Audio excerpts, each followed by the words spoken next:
Hello guys, good morning muna rito at good evening dyan. Ito at kaagising lang natin, napuya tayo no. What the heck, anong oras ako nakatulog? Madaling araw dahil sa panunood rito sa Senate session no. At syempre, visit na visit tayo sa ka-fake newsan nitong si Mangga Barena. So gumawa ng fake news tapos aatras din naman pala, what the heck? Paano? Paano hindi siya aatras? Tumayo naman itong si Robin si Kambing, no? At sabi niya, hindi, pabor na pabor ako sa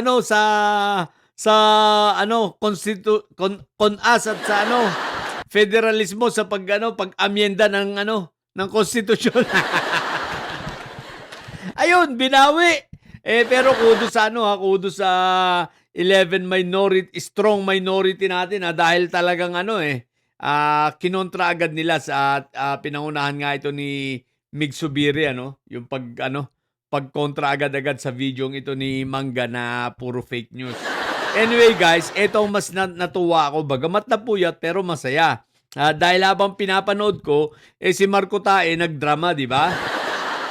Nagsalita, nag-speech at sa kanyang privilege speech ay umiiyak. Umiiyak ang hinayupak at nangingilid ang luha dahil dahil sa kasong kinaharap niya sa ombudsman. Di nagpapavictim at kesyo siya daw ay parang kikitilan ng salita ng freedom of speech niya at pipigilan pero hindi raw siya mapipigilan at patuloy na magsasalita. Pero natatawa ko, naiiyak-iyak na. Ngayon, paggising ko, ayan ang bumungad sa aking balita. Talagang, kaya naintindihan ko, maiiyak ka talaga. Dahil ang ombudsman ay humihiling na ng precautionary hold departure order sa Sandigang Bayan. So, para dito sa kanya at dito pa sa tatlo, no? Si Mike Diferencia tsaka yung dalawa pa. Di ba? Ibig sabihin, maiiyak ka, di ba ka? At ito pa yon yung pag-request pag-request kasi ng PHDO ni Ombudsman, mukhang ito ay talagang, ano bang tawag dito? Sigurado na magtutuloy-tuloy na itong kaso ng plunder ni Marco Tae at ni Mike Diferencia. Natural.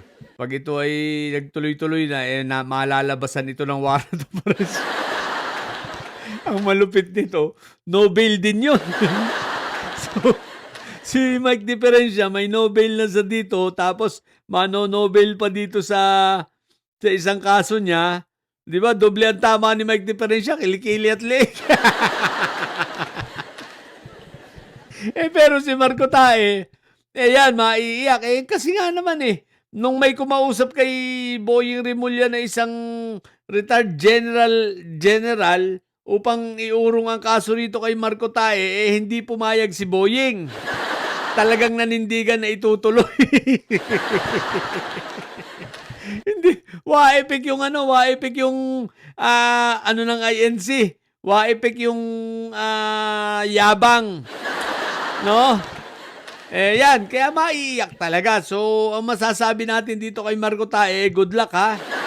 At enjoy mo na lang ang iyong banding sa iyong anak na si Marco Tae Jr. ha. Pareho naman kayo mukhang tae. May napansin lang ako kapon ha. Parang medyo hindi mayabang si Marco Tae ha. Medyo tahimik siya magsalita, malumanay.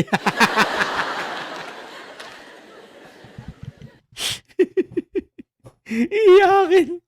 O didilis, bakit ba itong mga ninyo puro kayo iyakin?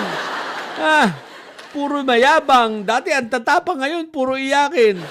Puro mga islo na magsalita, mga soft na. Ngayon parang nawawala mga yabang Huwag ganun. Mali yun. Mawawala ang inyong anong tawag dito, trademark. Trademark nyo pa naman puro kayabangan Kaya, what the heck? So, yun lang. Sa mga bobong didilis dyan, ang mga, anong tawag dito, manatili. Tatawa talaga ako. Tatawa talaga ako 'pag naalala ko itsura ni Marco Tae kagabi habang nangingilid yung luha. Tapos sabi, hindi raw siya matatakot makulong. Weh! Simulan mo na magtago. Paglabas sa warrant mo, ito, magtatago na yan. Tingnan natin ha. Excited ako kung kaya niya talagang harapin ha. Kung hindi talaga siya takot makulong ha. Tingnan natin ha. So yun lang muna. At sa mga bobong didilig dyan na kagaya nito ni Marco Tae ha. Manatili kayo mga bobo at may side. So pagkat ang may side, laging high blood. Bye!